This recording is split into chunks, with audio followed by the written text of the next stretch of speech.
Maya mokite oriri makiria ma imwana igana rimwe kuma kanitha wa gatoreki wa St. Anne Joachim maramukirire motaro matiganite mbere yao ya gucokereria thukuru mubango uri urahariirio ni kiama kia athuri a kanitha ucio. Tui muno makiria mwana wa kahi especially guku gwitu Central Kenya ni akoretwo ahinyiririkite muno na akorwo atigitwo na thutha, kugu twambirie na tumwana twahana ta twina guoya tutarahota kwiaria tutaremenya no kuringana na uria tutwaranite nao ni mathiite makigia na umiriru, ni marahota kwiaria, ni marahota kuria ciuria tariu no matutongorie mathomo-ini kanitha-ini. Eric Ginya uria ni umwe waria magunikite na mubango uyu augite motaro matiganite maria amukirite ta gutia andu othe gatagati ka mangi ni mamuteithiriirie gwika wega mathomo-ini make.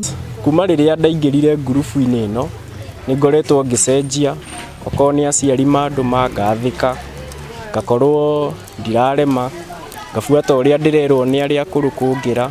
Programu ino ndinakorwo igikua twendere nayo nigetha nginya boys aria matari gikundi-ini giki tugerie kumaguciriria moke. Akiaria igongona-ini riu Simon Thiongo uria ni mutarani augite ihinda-ini riu marari rutha rwa Dithemba ni maratabanagia motaro matiganite kuri imwana icio hamwe na aciari ao niguo kugacirithia mitugo o undu umwe na rucio rwao. Ithaini na mathoma mari na umiriru ni maratutongoria mahoya-ini na ona ni marathi na mbere na kwitikia na tugetikia tugithie na mbere ati nima twina ruciaro tukehoka na athuri tugakwo nao a kanitha na ruriri. Mwena-ini wake moderator wa kanitha ucio James Makomi ni ahinyiriirie aciari metikirie ciana ciao kuingira gikundi-ini kiu niguo kugacirithia rucio rwao. Ciana ici cirabatara ni guthie na mbere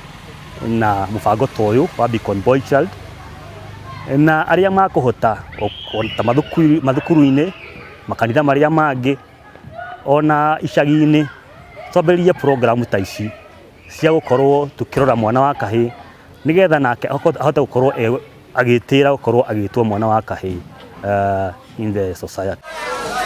Handu-ini ha Kameme TV ritwa riakwa ni Waithira wa Mwangi.